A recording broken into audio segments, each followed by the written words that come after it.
ঈদের ছুটি পড়েছে। শহরের কোলাহল থেকে দূরে রায়হান ফিরে এসেছে তার শৈশবের নানা বাড়িতে।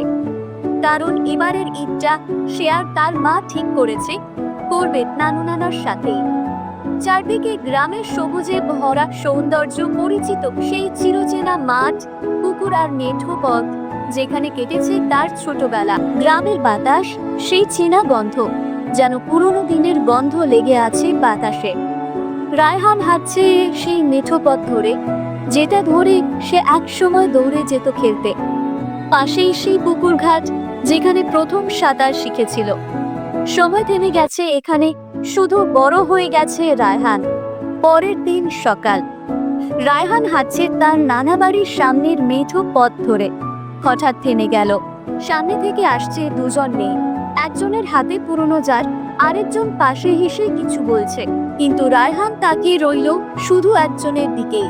সাদা কামিজ, খোলা চুলে গোলাপি ফুল বোঝা, মুখে অদ্ভুত শান্তির ছাপ, আর সেই হাসিটা যেন সকালবেলার রোদেও এমন উজ্জ্বল কিছু কখনো দেখেনি। সে এক দৃষ্টিতে তাকিয়ে থাকলো, কিছু বলল না, কিছু চাইলো না, শুধু তাকিয়ে থাকলো। মেয়েটা হঠাৎ থেমে তাকালো রায়হানের দিকে। তার ঠোঁটে হালকা হাসি, একটু কৌতূহল, একটু দুষ্টামি। রায়হানের দিকে তাকিয়ে বলল, তুমি কে? আর এভাবে তাকিয়ে আছো কেন? রায়হান হকচকিয়ে গেল। চোখ সরাতে চাইলেও পারল না। কিছু বলার আগেই মেয়েটা হেসে সামনে হাঁটতে শুরু করলো, যেন কিছু না বলেই অনেক কিছু বলে গেল। রায়হান দাঁড়িয়ে রইল, এক দৃষ্টিতে তাকিয়ে। তার হৃদয় যেন ধূপ করে কেঁপে উঠল। এভাবে তাকিয়ে থেকে বুঝে গেল সে প্রেমে পড়ে গেছে। একদম প্রথম দেখাতেই। রাত হয়ে এসেছে। চারপাশে গ্রামের নিস্তব্ধতা, শুধু মাঝে মাঝে ঝিঝি পোকার ডাক। রায়হান বিছানায় শুয়ে আছে, কিন্তু ঘুম আসছে না। চোখের সামনে ভেসে উঠছে সেই মেয়েটার মুখ, সাদা কামিজে, চুলে গোলাপি ফুল, আর সেই হাসিটা। মনের ভেতর একটা অদ্ভুত অনুভূতি, ঠিক যেমনটা সে আগে কখনো অনুভব করেনি। নিজের অজান্তেই হালকা হাসি ফুটে উঠছে ঠোঁটে। সে জানে না মেয়েটার নাম, কিন্তু মন বলে দেয় সে আবারও তাকে দেখতে চায়, খুব শিগগিরই। পরদিন সকাল, সূর্যের আলো মেঠো পথ ছুঁয়ে উঠে এসেছে রায়হানের মুখে। হাত মুখ ধুয়ে হালকা নাস্তা করে সে বেরিয়ে পড়ে।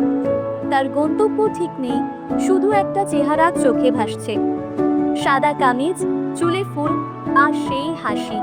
সে হাঁটছে, পুকুর পাড়ে যায়, পুরনো বড় গাছটার নিচ দিয়ে যায়।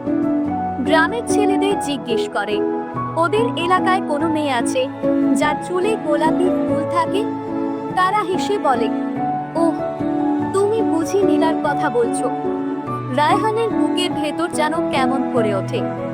নীলা নামটা যেন ঠিক তার মনের মাঝেই লেখা ছিল। সেদিন বিকেলে হালকা মেঘলা আকাশ। রায়হান হাঁটছে ধীর পায়ে, এবার যেন পা চলে না, মন এগিয়ে চলে কারো সন্ধানে।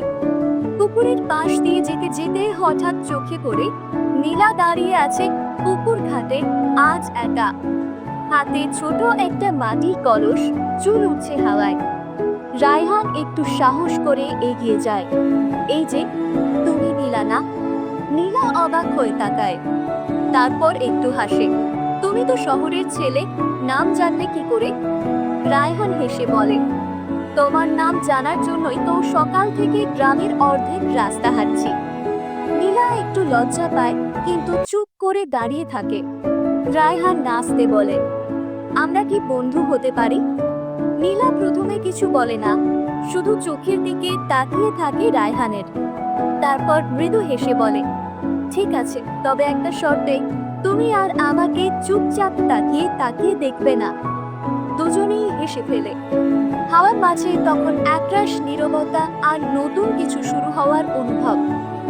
সেদিন সন্ধ্যার হালকা নরম আলো। রায়হান আর নীলা হাঁটছে পুকুরের ধারে, বালি জমে থাকা রাস্তা ধরে। বাতাসে মিষ্টি ঘ্রাণ, চারপাশে সূর্যাস্তের গোধূলি রং ছড়িয়ে পড়েছে। নীলা কাঁধে তার ওড়না সামলাচ্ছে। রায়হানের দিকে হালকা হাসি দিয়ে বলল, তুমি গ্রামের না শহরের? মুখে গ্রামের ভাষা, চোখে শহরের চালাকি। তোমার পিছনে কোনো শহরের টিউশনি ছিল নাকি? রায়হান মাথা চুলকে হেসে বলল, কি মানে টিউশন? নীলা চোখ টিপে মুচকি হেসে বলল, তুমি তো দেখি শহরের বই পড়া ছেলে। উনি কি কানের কাছে এসে ফিসফিস করে শেখাতো নাকি? রায়হান চোখ নামিয়ে মুচকি হেসে বলল, এ বাপরে, আমার কোনো উনি টুনি নাই। তুমি প্রথম মেয়ে যার সাথে আমি কথা বলছি। এত সাহস তো আমার মধ্যে কখনো ছিল না। নীলা চোখ টিপে হেসে বলল, আচ্ছা তাই তো, আমার পাশে দাঁড়াতেই সাহস বেড়ে গেছে বুঝি। রায়হান লাজুক হেসে মুখ ফিরিয়ে নিল, মানে ওই। নীলা রায়হানকে দেখে হেসে বলল, আচ্ছা থাক থাক বাবা, আর কিছু বলতে হবে না, আমাদের সাহসী শহরের ছেলে, বলে হেসে দিল। রায়হানও মুচকি হাসল। তারা পুকুরের পাশে ছোট্ট খেলায় মেতে ওঠে। রায়হান ছোট পাথর ছুঁড়ে দিচ্ছে জলে। নীলা হাসতে হাসতে জল ছিটিয়ে দেয় তার দিকে। নীলা হেসে বলে, এই আমাকে ভিজিয়ে দিচ্ছ কেন?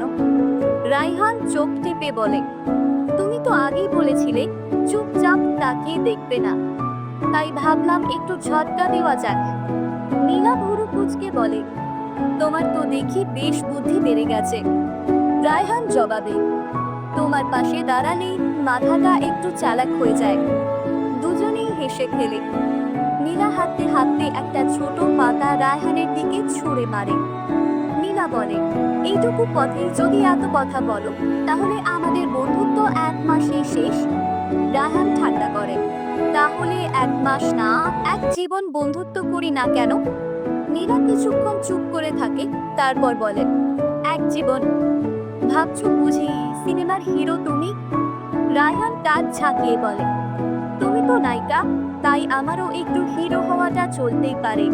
আকাশের দিকে তাকিয়ে দুজনে হেসে ওঠে। পুকুরের পাশে দাঁড়িয়ে হাওয়া গায়ে মেখে তারা চোখে চোখ রাখে, হাসির মাঝে লুকানো এক নতুন অনুভব। পেছন থেকে বাতাসে বাঁশঝাড়ের পাতাগুলো ছিঁড়ছিঁড় শব্দ তুলছে। সেই শব্দের মাঝে তাদের গল্প গড়ে উঠছে, একটা গল্প যেখানে প্রথম পরিচয়, হাসি, খুনসুটি আর আস্তে আস্তে ভরসা মিশে যাচ্ছে।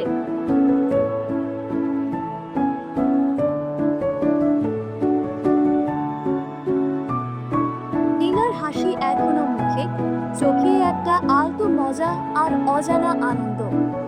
রায়হান একটু লাজুক, কিন্তু চোখে একরাশ সাহস। হাওয়ার ভেতর দিয়ে ওদের দুজনের মাঝখানে একটা অদৃশ্য সেতু তৈরি হয় যেন।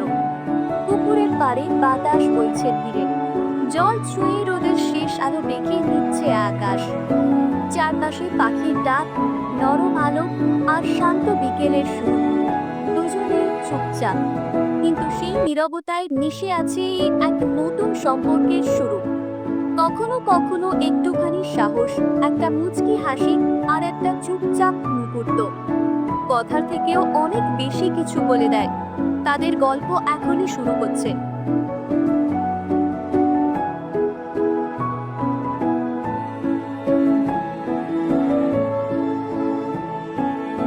ভিডিওটা যদি ভালো লেগে থাকে তাহলে একটা লাইক দিও, বন্ধুদের সাথে শেয়ার করো আর কমেন্টে লিখে জানাও চাই পর্ব 2।